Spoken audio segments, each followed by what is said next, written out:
Mr. Anderson entered the kitchen of his restaurant. The new cook ran from one stove to another in a panic. He was still quite young, but the elderly owner of the restaurant decided to give him a chance. But Mr. Anderson already regretted that he had decided to take an inexperienced employee to his restaurant. He recently graduated from culinary college. In the interview, he very confidently proved that he could handle the job. Now, he couldn't do anything. He was afraid of a large influx of visitors. The chef urged him on, which made him even more confused. An elderly man stepped into the hall. The manager delicately explained to the guests not to worry. When he saw the restaurant owner, he smiled guiltily, ran up to him and offered him a table. Mr. Anderson refused, wished him a good evening, and left the restaurant. He drove to the city center, where another of his restaurants is located. He was used to eating there. The manager of this restaurant, Alex, quickly seated the owner at the table and took the order. Mr. Anderson ate slowly and looked around the hall. This is the most expensive restaurant in his chain. He used to like to dine here. Here, he felt his importance, as everyone looked at him with respect. He looked out the window at the people passing by, understood that he had taken place in life. He can afford a lot. He relaxed and enjoyed life. Therefore, he loved such quiet and measured dinners. Here, it seemed to him that he was a successful businessman. At home, he was the lonely old man who built his fortune all his life, postponing his personal life for later. He was looking for his ideal wife and was left alone with 5 successful restaurants and a fortune that now doesn't please him. Of course, he can get a young wife and pretend that he sincerely believes in love. But Mr. Anderson was tired. Now Alex is running around him. He is his right hand. But if he runs out of money, will Alex still run around him? Maybe yes. After all, he has been his assistant for 15 years. He studied the old man inside and out. Again, he had a pain under the ribs. The pains were getting stronger. Sometimes he was afraid to move. He used to think that the reason was fatty foods, but now they brought him a salad, and the pain still came. And he doesn't really want to eat. He decided that tomorrow he would go to the hospital. He acts like a teenager. He's afraid to leave his restaurant unattended. Now he needs to take care of his health. Mr. Anderson is no longer young. He is over 70 years old. He has always been in good health. He ate any food, and now his liver began to ache. Apparently, the love of fatty foods and alcohol affected. He came to the doctor only a week later. The doctor said, pretending to be carefully examining the test, Stage 4 liver cancer. The doctor also struggled with the dilemma of prescribing an expensive treatment that wouldn't help anyway, or saying that he didn't need the treatment. The doctor handed him the prescription. This will ease your pain. This is the standard set. The patient will feel better. He looked at the patient, trying to determine his financial situation. He didn't like these procedures. Give hope when you know the person is about to die. Many people jump at every opportunity to heal. They spend crazy money, but in his practice, the doctor didn't meet people who would defeat cancer at such an advanced stage. It would be a great miracle to live for several months. The patient calmly asked, "How long will I live?" The doctor looked at him thoughtfully. The old man is neatly dressed. He has a stern look. He's probably used to being in charge. Either he is tired of life or doesn't want to show that the diagnosis scared him. I think about 3 months, maybe 6. We can also provide supportive care and prolong your life. Sometimes the results are good, but I will not reassure you because it's not curable completely, but maybe we'll win the year. Thanks, I don't need it. Mr. Anderson stood up, carefully folded the prescription, and said goodbye to the doctor.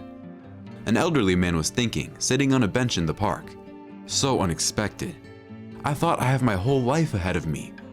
I blamed my problems on fatty food and an inept cook, and I didn't think that someday it would all end. He has 3 months left to do something. Strange feeling. Now he understood that in 70 years, he had done nothing good. The girl with the child passed by. A little boy asked his mother for ice cream. A young mother with a cigarette in her hands answered, "I have no money." The older man shook his head. Essentials first, kids later. Many people think that it's perfectly normal to live in poverty, but smoke a pack of cigarettes a day. He also smoked in his youth, but not for the last money. People complain about poverty, but they themselves don't want to get out of there and are waiting for a miracle. An elderly man caught up with the girl with the child and handed the boy several large bills. He smiled at the bewildered child. For ice cream. Then the man left. That evening, he decided to spend the last months of his life in order to give a better life to those who deserve it. And the elderly restaurant chain owner came up with a plan to test his employees. And in addition, he will brighten up the last months of his life for himself, take his mind off his illness, and look from the outside at the work of his restaurants. For the first time in many years, Mr. Anderson visited not a branded clothing store, but a second-hand store. He bought old clothes that had been there for an unknown amount of time, which surprised the saleswoman very much. He came to the market and bought apples from an old woman, inconspicuous and laid out in old bags of apples. The old woman gave the old man a bag and opened an old bag on wheels to put the next bag on her counter. Mr. Anderson asked the old woman to sell her bag. She grumbled in response. "Are you laughing or what? If I don't sell my fruits, how can I take them home later? Around the corner, different bags are sold. Buy any bag you like there." The elderly man smiled. "But I like your bag."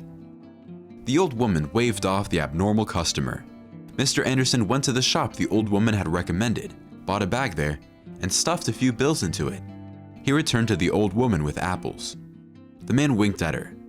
"I want your old bag to replace my new bag. I don't need a new bag. I need an old bag for one thing." The old woman relented. "Okay, I agree." She pulled everything out of her old bag and handed it to the customer. Mr. Anderson hurried away from the market, and the old woman began to shift things into the new bag. She called out to the retreating old man, finding money inside the bag. "Man, you forgot something." Mr. Anderson looked around and smiled, indicating that he had not forgotten anything. He was pleased that he helped a good woman. Not every person will find money and admit it. The next morning, he put on old clothes, took the same bag, and went to a familiar makeup artist. By dinner, Mr. Anderson was unrecognizable. He turned into an old man who had just arrived from the village. He went to his nearest restaurant. There were many business centers around. The restaurant was often used for corporate parties, and there were always clients. The income here is good. He knew that waiters with good tips and the manager made good money. The manager was a woman in her 40s. She always smiled sweetly and communicated friendly with visitors. Mr. Anderson wanted to give his chain of restaurants to Ingrid. Serious family woman. She works a lot and hardly sees her family. But at the entrance, he was stopped by a security guard. He said rudely, "You can't." The old man greeted the man. "Good afternoon. Why can't I? Can't I eat here?"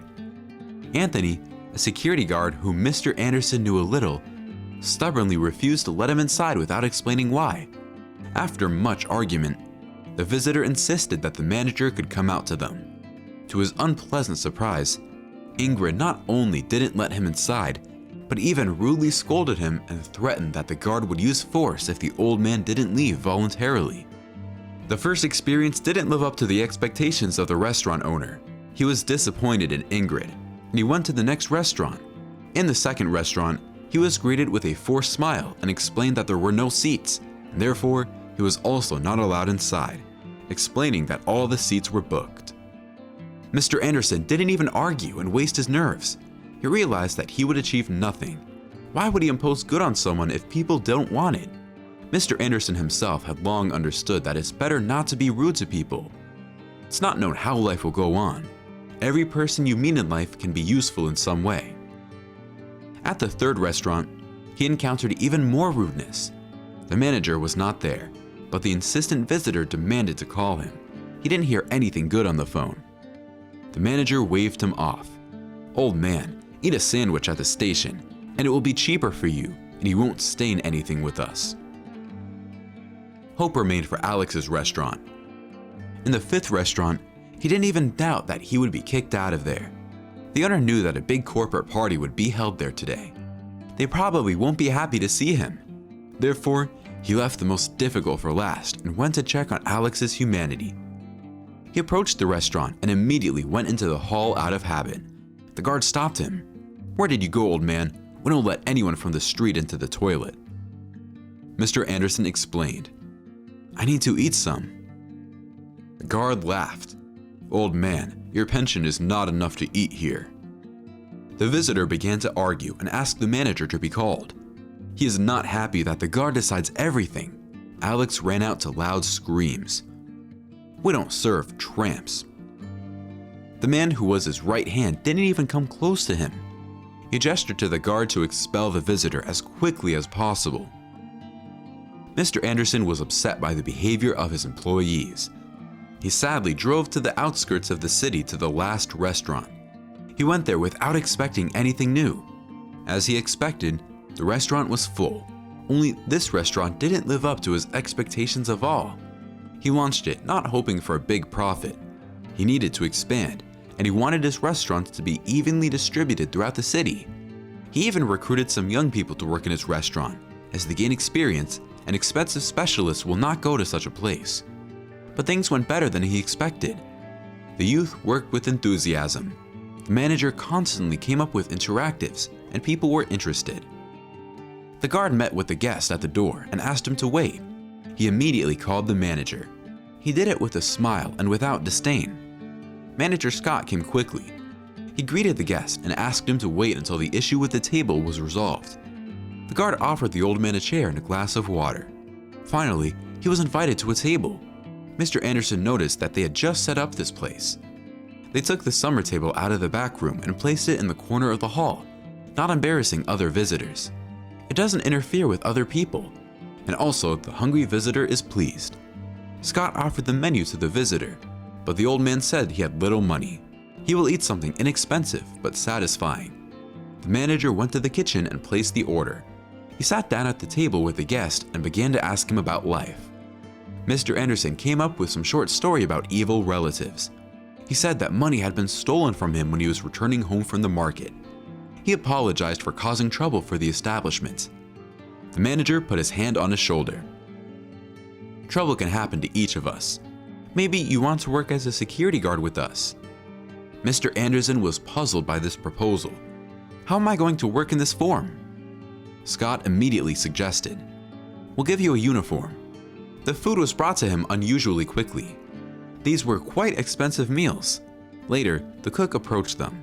The same young guy, now he was bolder, proudly straightening his back. He told the guest what each dish consisted of.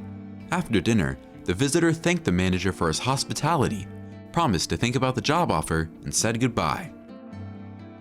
The next day, the owner called and gathered all the managers in this last restaurant. When he entered there in the form of a tramp, everyone began to talk with displeasure. Only Scott and the local staff greeted him kindly and immediately offered him a free table. The owner went to the kitchen. The cooks worked in unison over the smoking stoves. They politely asked the old man to leave the office, but Mr. Anderson took off his wrinkled cap and beard. He wiped off his makeup with a napkin and wrinkled at the dumbfounded staff. He left the kitchen in the same clothes, but without makeup. The employees were shocked. They began to look at each other and smile guiltily, like guilty kittens. Mr. Anderson began.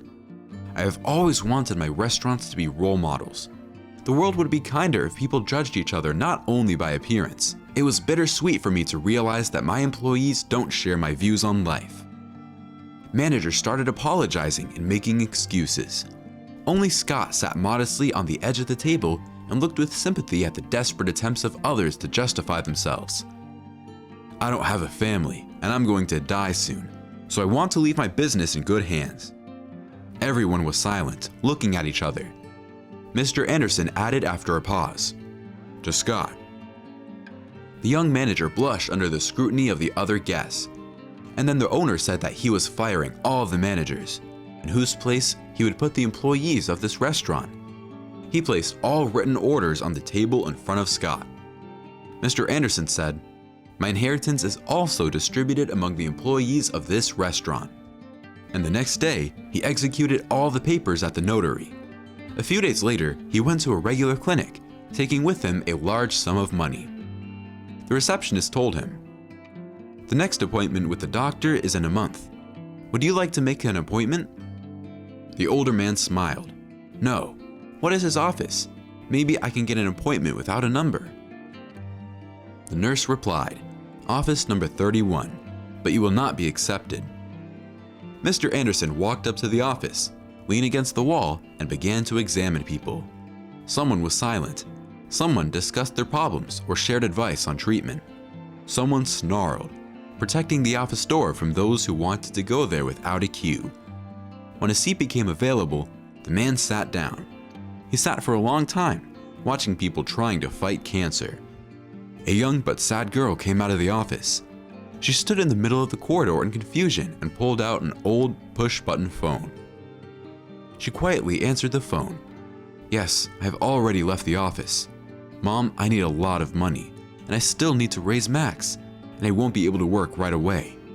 Yes, I have hope, if I have money." The girl talked to her mother about something else, then slowly walked towards the exit. Mr. Anderson got up and followed her. He caught up with her, shoved an envelope into her hand, and hurried away. It looks like he can die in peace now. He knew that he couldn't save everyone. If you did good to at least one person, this is already a big, important thing.